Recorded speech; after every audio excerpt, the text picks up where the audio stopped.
پاکستان میں جناب security forces نے خیبر پختونخوا کے مختلف اضلاع میں کارروائیاں کر کے 9 خوارج جو ہیں وہ ہلاک کر دی ہیں۔ آئی ایس پی آر کے مطابق 17 اور 18 مئی کو سیکورٹی فورسز نے انٹیلیجنس اطلاع پر خیبر پختونخوا میں خوارج کے خلاف جو ہے وہ کارروائیاں کی ہیں اور پہلی کارروائی لکی مروت میں کی گئی۔ اس دوران 2 طرفہ فائرنگ کے نتیجے میں بھارتی حمایت یافتہ 5 خوارج دہشت گرد جو ہیں وہ ہلاک ہوئے ہیں، اور اسی طرح بنو میں بھی کارروائی کی گئی ہے، وہاں پہ 2 بھارتی حمایت یافتہ خوارج جو ہیں وہ ہلاک ہوئے ہیں، جبکہ شمالی وزیرستان کے علاقے میر علی میں سیکورٹی قافلے پر فائرنگ کرنے والے خوارج کو جوابی کارروائی میں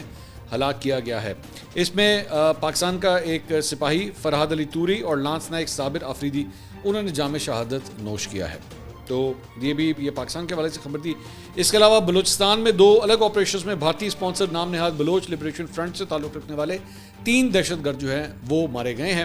اور آئی ایس پی آر نے کہا ہے کہ جی ان کی موجودگی دہشت گردوں کی موجودگی کی اطلاع پر ضلع آوران کے علاقے گشکور میں آپریشن کیا گیا۔ آپریشن کے دوران سیکورٹی فورسز نے دہشت گردوں کے ٹھکانے کو مؤثر نشانہ بنایا، جبکہ شدید فائرنگ کے تبادلے میں بھارتی اسپانسر دہشت گرد یونس مارا گیا، جبکہ 2 بھارتی اسپانسر دہشت گرد جو ہیں وہ زخمی ہوئے ہیں۔ ہم نے پچھلے ویلاگ کے اندر آپ سے بات کی تھی بی ایل اے کے حوالے سے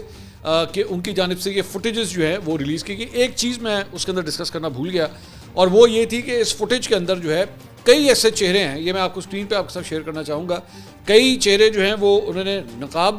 سے اپنے آپ کو ڈھانپا ہوا تھا، لیکن کئی ایسے چہرے ہیں جو ایکچولی نظر آ رہے ہیں، انہوں نے وہ نقاب ہٹائے ہوئے ہیں۔ تو اس کا بھی میری اطلاعات کے مطابق انالیسز ہو رہا ہے کہ یہ کون کون لوگ ہیں، تاکہ آئیڈینٹیفائی ہو جائیں، ان لوگوں کے بارے میں جو ہے وہ پتہ لگے۔ اور دوسرا، جو اسلحہ انہوں نے پکڑا ہوا ہے اس کی بھی ٹریکنگ کی جائے گی۔ یہ انہوں نے اپنا پروپیگنڈا ویڈیو تو ہے وہ جاری کر دی ہے، لیکن اس کی بھی ٹریکنگ کی جائے گی کہ ان کے پاس یہ اسلحہ جو ہے وہ پہنچ کہاں سے رہا ہے۔